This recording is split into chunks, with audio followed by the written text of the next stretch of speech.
you've been working really hard on something called Windows Azure Service Bus. Exactly. What is this? Windows Azure Service Bus is kind of the link between your apps that you have in the cloud and things that stay in your personal data center or in the service that you already run. Okay.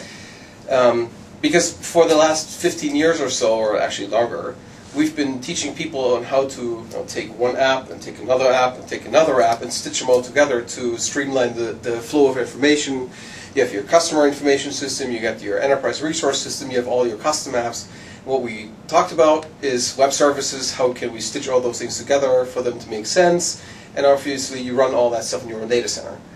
So now today, you're moving some of those things, you start moving some of those things into our data center, into Windows Azure. Mm-hmm. And of course all those services still exist and you still want to have all these links between all those pieces. Mm. And so Service Bus exists so that you can have either synchronous integration, that's what we have the relay for, you can call a web service, get a response, and you can tunnel into your net and your firewall, or you have asynchronous integration where you want to put a message on the queue and then you have some applications that sits inside the corporate data center which you can go and pick it up. Okay. So for those integration scenarios, we have built the Service Bus. Excellent. Now, what's new in this release? And of course, the December release is what I'm talking about. Yes. So what we have in the current wave of releases is several things. So what we added just recently is load balancing for the relay. Cool. That's a big help because now you can have several services that are sharing a single name up on Service Bus. You send a message to that one name and you balance across a number of machines. That gives you load balancing. It gives you failover capabilities, which are interesting for a lot of scenarios. So now you can have two machines which are listening onto a single name, so you get the failover capabilities for this. What we also added is a way for messaging using the very efficient binary protocol to be tunneled over HTTP. So if you're sitting inside of a corporate data center and you don't have outbound connectivity for arbitrary TCP ports, or you're sitting with your client somewhere in a foreign network, think about you're setting up a pop-up shop in a mall, and you don't have control over that network. Sometimes outbound TCP ports are blocked, but HTTP is typically available, so we can go and tunnel out through HTTP and bundle that together into a binary thing. We've done that for the relay for the longest time. Now we're also doing that for messaging. The most exciting piece, though, now for December for this event is that we're changing pricing in some dramatic ways. Right. You'll be able to see this on the website what the specifics of the pricing are, but around this event, what we're going to do first is we're going to turn off the meters, which means Service Bus for promotional period is going to be free. So that's a great thing. Awesome. We already have, since build, the new topics and queues features. They are already free. What we're now doing is we're going to say, hey, the relay also should be free. And when we come back with prices, which we will after the promotional period, you will find that the prices specifically for the relay are going to be dramatically cheaper. And so because we know that people have looked at tons of scenarios that are interesting with the relay, being able to call a web service really anywhere in the world. But if you look at the prices today, then they were, like today as of this speaking, they were often prohibitive for scenarios which required larger scale. And so we've now tweaked the prices so that those scenarios are now possible in reach for a lot of people. Excellent. So now, who are the customers? Who are your current set of customers? Are they mainly enterprises? Are they small ISVs? What's going on? We have a big mixed bag of large enterprises and smaller developers. We have small ISV. Some of the most interesting stories are the ones that I can't talk about. That's all. Isn't that always the case? Right. Yes.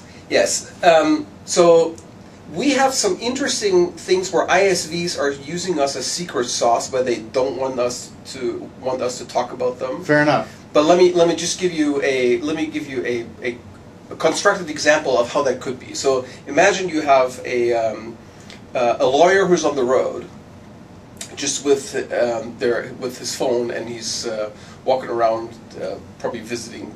Do they do that? Yes, visiting clients, and so they have a phone app, maybe our own wonderful house phone operating system, maybe the operating system of the other people, and so now the lawyer needs to get at some files that he wants to look at, and not necessarily what he would carry on his notebook.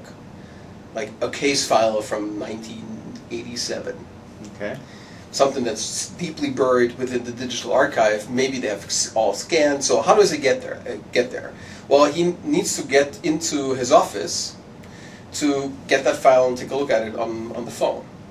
So there are people, there are ISVs who are making apps like this, not for legal, but for other cases where it's just as sensitive. So this is why I'm taking legal. To reach into your home application, into your home archive, but without opening the firewall. So without opening up a port and doing those things, and building this as offerings on top of Windows Azure, where they're focusing on getting that mobile experience right. So they're building apps for the iPhone, they're building apps for Windows Phone, they're building apps for all these different platforms, where they're focusing on getting the user experience right. And then they use Service Bus to kind of link into those assets, where effectively a law firm just installs a little proxy on the server that they have anyways. And that proxy will then tunnel out through Service Bus and provide this mobile gateway kind of with that right functionality. So we see something like this, which is fairly innovative use, and Great. Competitors of those ISVs don't quite know how they do that. So they just use us as kind of a trade secret. Great. Which is kind of interesting. And then we have other cases where it's just straight through enterprise integration, where you have stuff that sits on premise, you have a line of business system, you have an ERP system, you have a CRM system, stuff that's not moving anywhere. Where you have solutions that sit up in the cloud, and you basically just need to have an integration between those. So we have a very broad spectrum between stuff that's all new and interesting.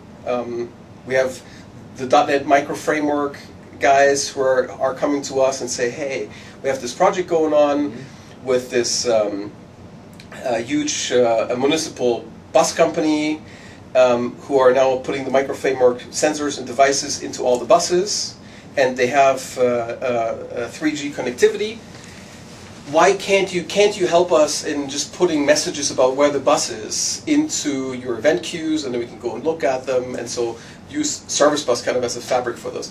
It's all kinds of scenarios, really, from connected devices to ISVs who are doing integration in modern ways, down to what you would think of it as enterprise integration. Excellent. Now, the last question I'll ask you, as these are time constrained conversations, sorry, which I'm not good at, and I know you want to go much deeper than we will, as do I, but I want to ask you this from the developer perspective, from the person composing code.